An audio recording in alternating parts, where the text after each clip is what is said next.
What's going on, everybody? Teddy Baldassarre from teddybaldassarre.com. In this video, we're going to be looking at a watch available for purchase on my website with the Ocean Crawler Paladino. So at any point throughout this video, you want some more information or to buy this watch, I'll have a link in the description on my website. But also, if you want to talk through your purchase of this watch or any other watch that you're looking for on my website, you can also book a call with the link in the description as well. We'd love to talk to you. But guys, let's take a closer look at this watch. First, looking at a rundown of the specs here, we have a case size of 44 millimeters, thickness of 15.9 millimeters, lug width of 22 millimeters, lug to lug 50 millimeters, water resistance 600 meters, movement is an automatic Salida SW201, crystal, sapphire, and for price we have $999. And if you use Paladino at checkout, you can also get a free strap up to $50 with your purchase.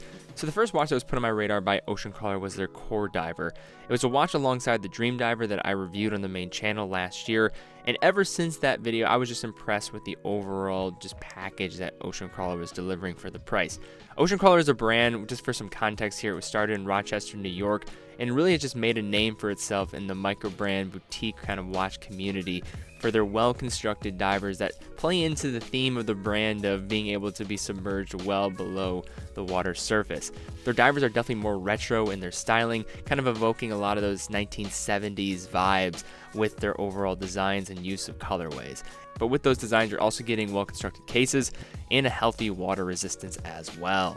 Now, the Paladino is definitely a watch that follows the format of being vintage and retro in terms of its styling. The watch comes in a compressor style, which has kind of become popular as of late in the micro brand community, but Ocean Crawler is certainly, I think, one of the best at delivering a quality product to this degree.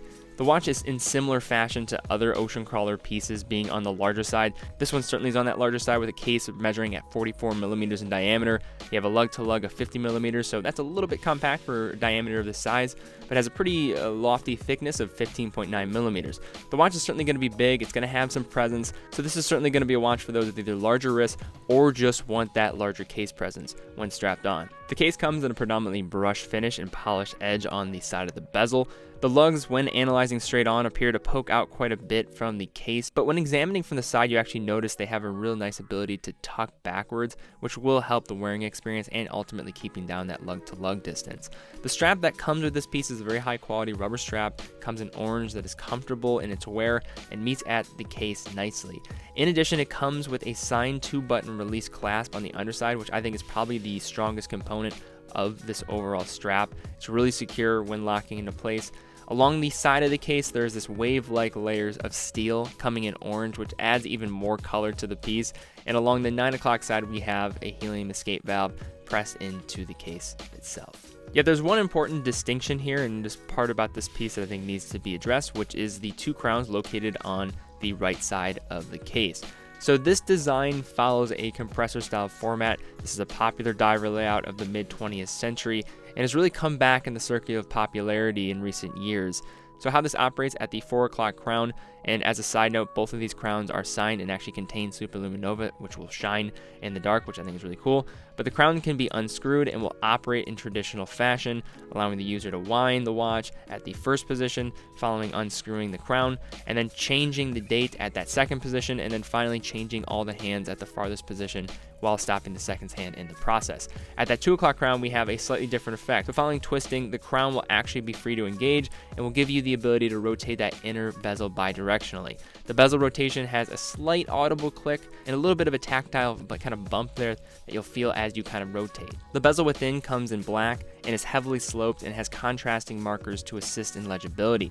So the dial comes in with a sunburst silver finish featuring cutout portions of the dial displaying the superluminova within. Measuring the minutes, the watch features very long, thin minute markers that extend into the center, a date at the 6th, right beneath the writing of the noteworthy specs, and the line name in orange typeface. At the center, the Paladino comes with skeleton-style hands that contain lume at the farthest out points, and is completed with a long second hand with an orange triangular tip. The lume on this watch, as well as other Ocean Crawlers, is always very exceptional, providing great view in the dark and really adding a nice level of charm.